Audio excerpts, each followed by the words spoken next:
Alright, it's day 52 sa atong Azola Gapi and Chicken Backyard Farming. And for today's video, ulan-ulan siya. It's raining. So, even though it's still raining, apit yapunta. So, puno na atong kuan. Puno nagtubig. Hindi rin namatay itong mga kuan. Mga Azola. Proceed. Ulan. Bernard. Okay, still papanahon kuhaan. And we have a good news for today's video kay itong nawala na itong piso, nakabalik na or nakaulit na siya. So we're happy nga nakauli akong isa ka piso. And then here kani galuya itong mga kuan diri. Yung mga swordtails kay I don't know na baguhan sila sa tubig, butong handagan na matay. And kani nga mga Azola akong gipangbutang diri gikan ni siya dahil sa blue kay puno lagi kay siya.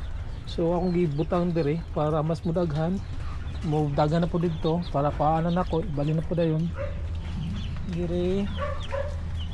Atong dako ato diri lagsik pa man gyapon no. Nalagsik siya na alive siya balik na plaster siya dato diha. So na fly. I need to remove this fly. Oh, ayun sangit na. Stuck ang fly. Oh, diha siya, stuck na siya diha. Ngayon kini itong mga guppies here, medyo buyag ra. Then atong mga chicks. So kaya itong mga chicks makaya nila batog na diha sa ano. Sa muraw kuan makabatog na sila. And pag magabi ang dili makabatog dito ro sa corner gatulog, ang makabatog jump na po dito sa pikas then dito sila matulog.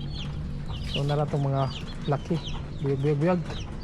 So laro jud nga natay tulo ka laki daan then ring duha buyag still 11 kicking. Uy, kapaulan mo karon masipunon mo. So tara ang nakabuhi or nawala for 2 days and fortunately he came back with a vengeance.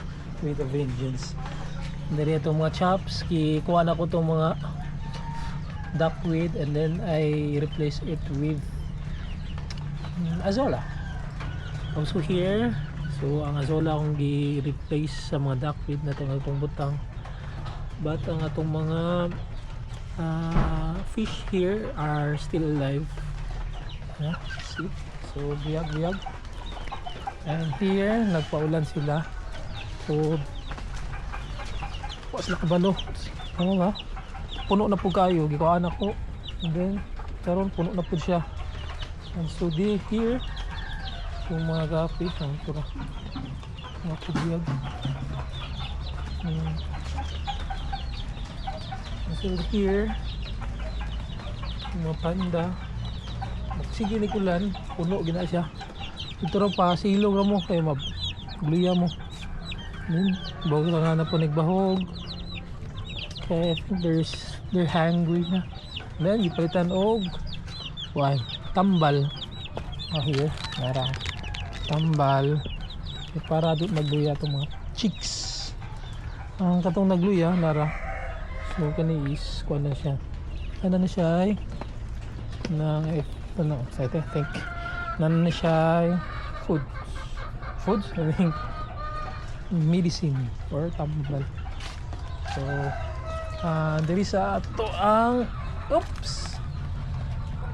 man itong mga tuxedo nga guppies.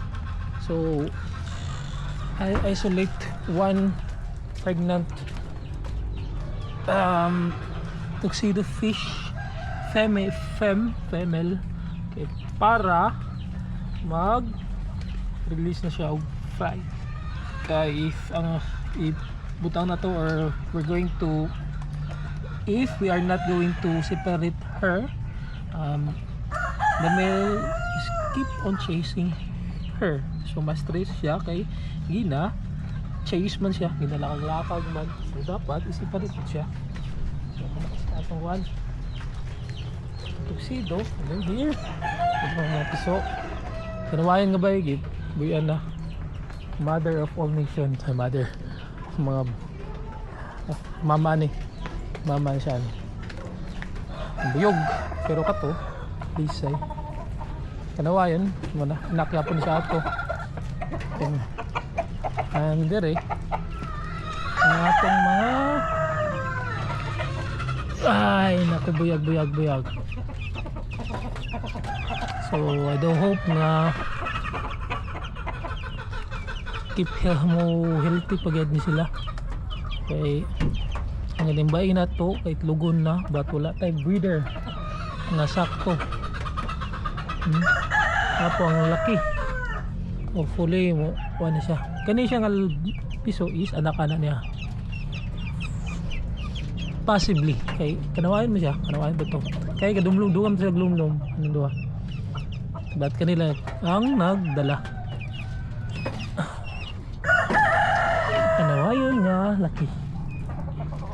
So I think that's all for today's video. If you have any suggestions you can comment down below and please don't forget to hit the thumbs up button or the like button or subscribe to my channel para updated mo sa atong updates sa atong hobby sa atong kalingawan nga mga binuhi mo na itong hobby na to is to keep or to raise chickens, fighting cocks. So that's all for today's video and thanks for watching and God bless everyone. Bye bye.